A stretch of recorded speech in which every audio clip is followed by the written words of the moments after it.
Hi guys, so I have kind of been meaning to do this for a while, and I'm hoping that it's helpful for people. I know that not everybody can screen record my lives because it takes up time on your phone, but I wanted to talk about the sort of list that I give people as basically almost like a map, like a template or whatever, for actually making progress in your life so that you can be on the path that you're supposed to be on, so that you can get the things that you want.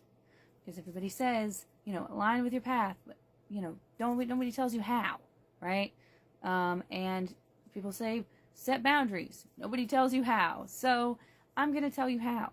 This might not work for everyone. If it doesn't work for you, that's totally fine. I am not a licensed mental health professional, so if there's something that you feel like you need to double check with someone, please go do that. That being said, I have a list, okay, to help me remember it so it's less chaotic.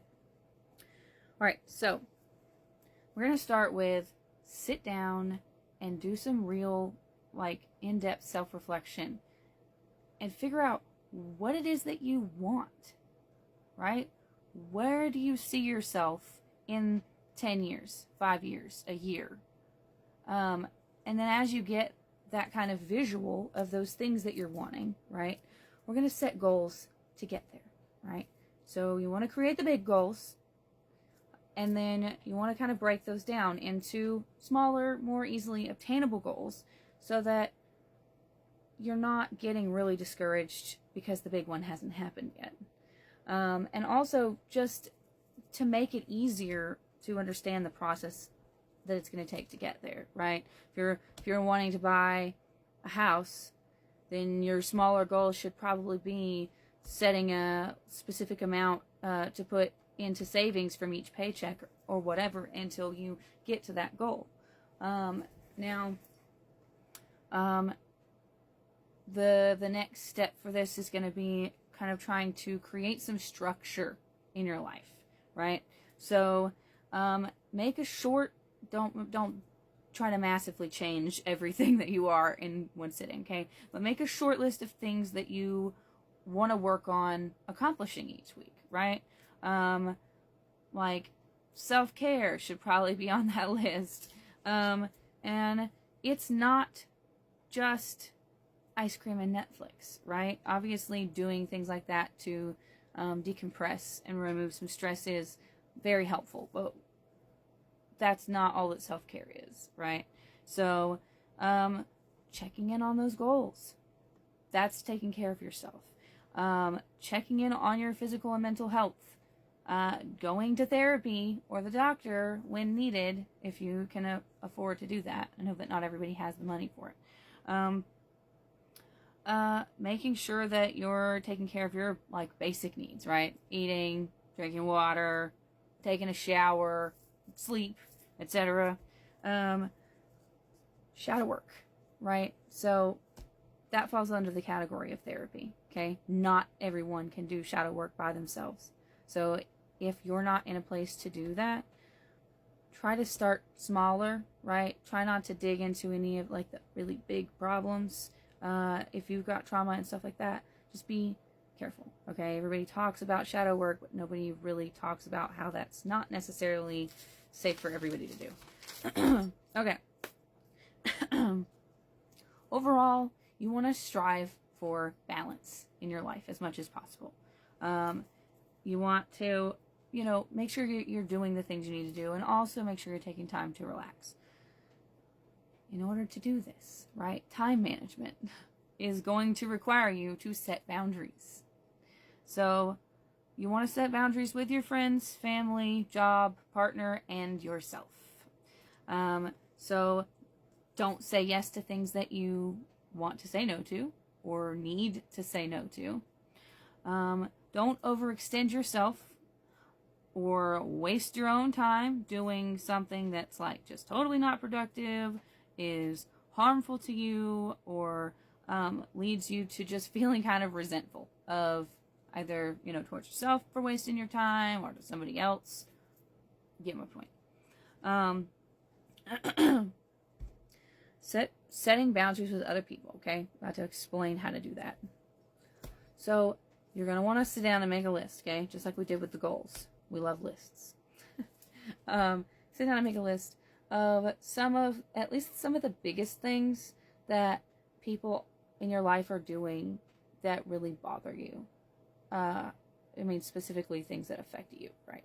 But, and then as you make that kind of list of complaints, you're going to want to turn that list of complaints into a list of actual boundaries, right? What that looks like, this is the example that I use, for everybody. So a complaint would be, I don't like it when you talk about my weight. A boundary would be, if you talk about my weight, I will leave this family function. And then if that happens, you follow through, okay? That's probably the most important part about boundaries, is you have to follow through, or you will undermine your own authority, and it will all have been for nothing, right? So you want to make sure that you follow through. I was going to say something else. Hold on. Okay, I remembered what it was. So I want to talk about the structure and the goals and stuff that you have for yourself. All right. I realize that people have different struggles, right? Some people have certain mental health disorders that can make it really difficult to do this kind of stuff. I know that if you can make yourself sit down and do the list, and then you just pick one or two of those things to focus on, it's going to make you feel better. For most people, I guess I should say. It's probably going to make you feel better because you're going to feel like you accomplished something by getting it done, right? And that also being said, people have to do things in different ways, right? If you're somebody that struggles with ADHD, okay? Hi, me too. You want making a list of what you need to do for the day, right? Feels really overwhelming. But if you can create kind of a little reward system for yourself, and make sure that you're focusing on one thing at a time, that can help a lot. Because, the hardest part really is kind of just the bouncing back and forth, doing 50 things at the same time and accomplishing nothing. And I know that probably the hardest part, though, is making the list, right? Because then you're sitting there with ADHD paralysis going, well, what do I do, right? So you can kind of go through one room at a time, right? Or if you have some big things, pick a couple of smaller things, right, to work on first. Come to the big thing. If you need to take a break, come to these. Make sure you're coming back to this. It takes work, right? It takes work to have the level of self-discipline that you need to have in order to be able to accomplish all of the things that you want to be able to accomplish in order to actually get somewhere in life. Don't put a whole bunch of pressure on yourself to accomplish everything right now. Realize that this is a process. This is a really long, difficult process of personal growth. But I don't make guarantees, right? I'm a psychic. I don't make a lot of guarantees. But I can guarantee you that if you actually start doing these things, your life is going to change. Because there is literally no way for you to start doing these things and then everything stays the same. So I hope this was helpful to you guys, and I'll kind of reference it to people who I talk to about this in lives. But anyways, thanks for watching, you guys. Have a good night.